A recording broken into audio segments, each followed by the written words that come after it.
Hello and welcome back to Aggressively Average, a series where we just try and do our best because that's all anyone can ever ask of you. Today, I'm getting back to my English roots, although I think the Cornish prefer to be their own nation, but I'm getting back to my English roots and we're going to make Cornish pasty. James, this one's for you.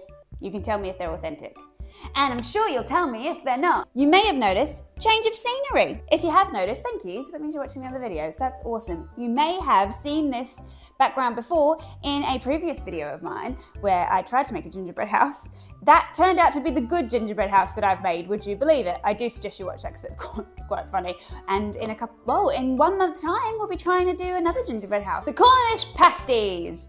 So I am at least aware this time that I've got to make the dough for the short crust pastry dough ahead of time. Usually when I start one of these videos, I'm like well prepared to do the whole thing in one sitting and you just can't, and I'm blindsided by this fact. But this time I am prepared. So tonight we are just doing the short crust pastry dough. I know you are supposed to use lard. I know that. But I once had to use lard in food tech when I was a child, and I will never use lard again. It made me want to vomit. So we're using a buttery recipe. First hurdle is use a food processor. I don't have a food processor, so I'm going to do it by hand, which is fine. 1 1/4 cups of flour. This flour is best before 17th of January 2024. I think it will be fine, but if anything happens, you know why. I don't love using cups in baking because I don't think it's very accurate at all, but it's what we got. I'm just going to eyeball the salt. Now the issue with the butter is I don't have a scale, so I'm just going to use this marking on the back to help. So, but 150, and I need 115, so that's like 125. Let's go for like there. It does say that this should be cold and cubed, but mine's neither. And then I think I'm going to mix this up with my hands. Okay, now we are at this somewhat crummy mixed up stage. Here is an educated guess amount of water.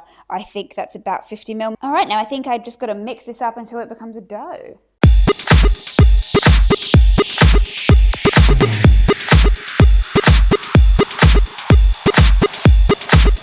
Potentially overworking it at this point, maybe. She does specifically say not to knead it. So now I'm going to wrap that in cling film, or cling wrap, glad wrap. This is my dough disc, my disc of dough. This is my disc of dough. This now goes in the fridge overnight, and I'll see you in the morning. Hello. Now, I did say I would see you in the morning, and it's been about 24 hours, so it's the same time tomorrow, but to you, it has barely been a moment. It was a beautiful day in country Victoria today. It was lovely. So I went for a bike ride. First bike ride I've done in a while, and it turns out I'm aggressively average at that too. So in case you were wondering, that's what that is. Here is my dough disc, my disc of dough, after being in the fridge, and it is hard. And I have just realized that there is not a rolling pin in this house. And the only thing I can even find that's similar to a rolling pin is this wine bottle. I have used a wine bottle as a rolling pin before and it has worked quite well, but that was more of a rolling pin shaped bottle, if that makes sense.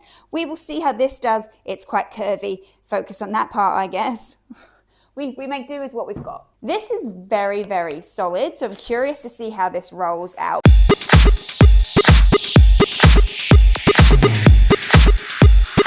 To roll that out. That is stiff as. Oh my god. Did you hear that? I don't know if dough is ever supposed to make that noise. I think I'm gonna have to leave that out at room temperature for a minute and come back. Okay, I've just put that to the side because I think it needs to get to room temperature a little bit because it is just a solid disc of butter and I can't roll that out. So in the meantime, I'm gonna prepare all of my ingredients to go inside of the pastry. It's a pasty. Why do I keep calling it a pastry? Pasty. So I looked at many different websites in order to find out what goes inside of a traditional Cornish pasty. And I found potatoes. They need to be peeled, but I don't have a peeler in this house, so. An onion. I think I'm going to do 2 onions because I'm not loving the onion to potato ratio. And then here's maybe where it all goes wrong. Every recipe said I needed this word. I feel like I've never seen that word before in my life. Googled it, seems to be what we would call a Swede. I think in England, I've always called it a Swede. We didn't have Swedes in the Woolies I was in. I don't know if they're not in season. Don't know if I just couldn't find them. So I got a turnip, because a turnip is basically a Swede. This is authentic as I could get. Okay. Did you take the skin off? Like you would, I don't know, you wouldn't take the skin off another root vegetable, would you? But I truly don't know. So when in doubt, I am going to take the skin off, because this was double the size I needed anyway, I think. And then lastly, I got my meat, and it said to use flank steak, which I got. So I'll just cube this up and chuck that in as well. Now I'm going to give this a good mix. And then I do believe this is the insides of our Cornish pasties. Hopefully I've not made all of the cubes too big, but I'm thinking they'll cook down. Okay, so let's really hope this has now warmed up a little bit so it's actually roll-outable. Yeah, that's a lot better than it was. Okay, great. They actually might be able to achieve something here. Maybe I'll divide this. Just going to cut the dough in half. Why am I incapable of doing anything accurately in half? Probably more like that. A little bit of flour. Probably should have made more dough. Planning on using a little plate as my mold. Oh, that would work. Gap here. So can I just take off some here and here?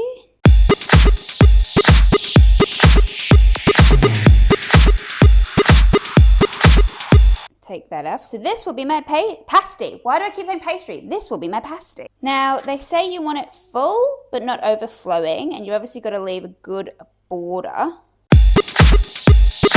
Okay, I think that is what we are going with pasty number 1.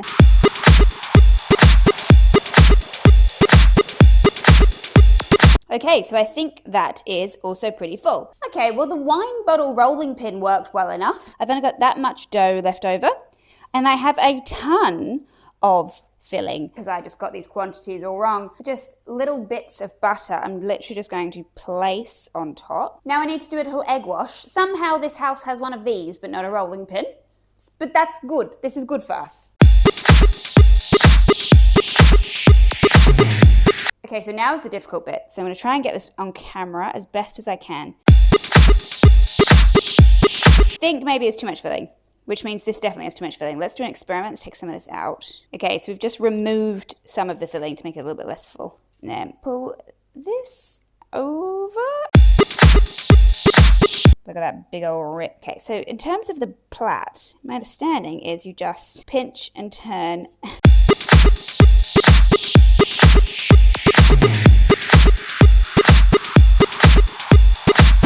Huge hole. I'm going to assume that takes more practice than maybe I initially thought. Far out, is that harder than I thought that would be? See, you've just got these gaping holes. So I'm just going to patch it. We're just going to have to patch it. Okay, well, I know the whole point of Cornish pasties was that you could eat them in your hand. That was the whole miners thing. You might have to eat these off of a plate. Whoops. Okay, so I have them on my tray. I'm just going to egg wash the top.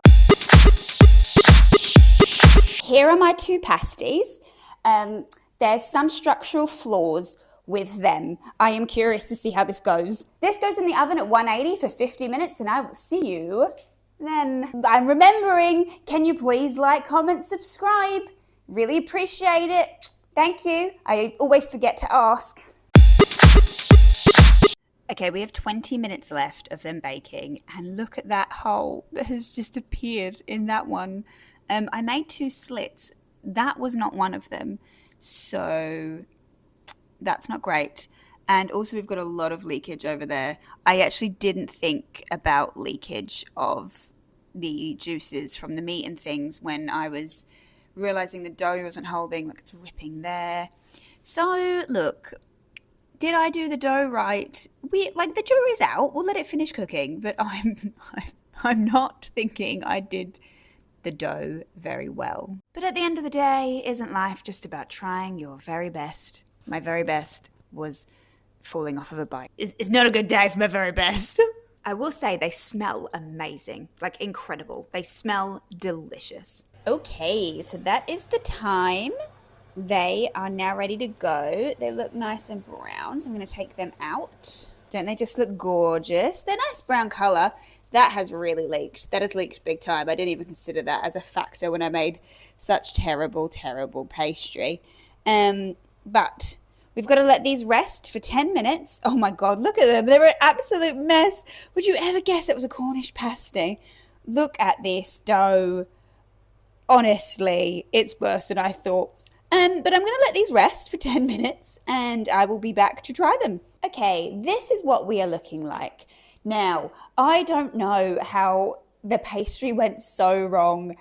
I think I maybe over kneaded it yesterday. I do think potentially I did that. And I clearly overfilled them as well. But they smell amazing. They smell really good. I think they're going to taste good.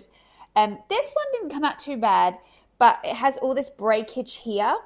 And it really leaked. You could tell that this one was really leaking it from the oven. So it'll be interesting to see if that affects like the taste and the meat. I think I'm just gonna cut a bit off. That's what it looks like inside. Turn it around. It looks like inside. Is that kind of uncooked dough? Yeah, a little bit. A little bit of uncooked dough there, but we'll power through. Hot, hot, hot, hot. I will say it's tasty. The meat's really juicy. The turnip's good. I don't know if the turnip's traditional, but the turnip's good. There is a bit of uncooked dough in there. This was in there for 50 minutes, so I don't understand how that bit's still uncooked, but it is. I don't know what to tell you. They're all right. They're all right. Would I know they were a Cornish pasty if someone gave me this?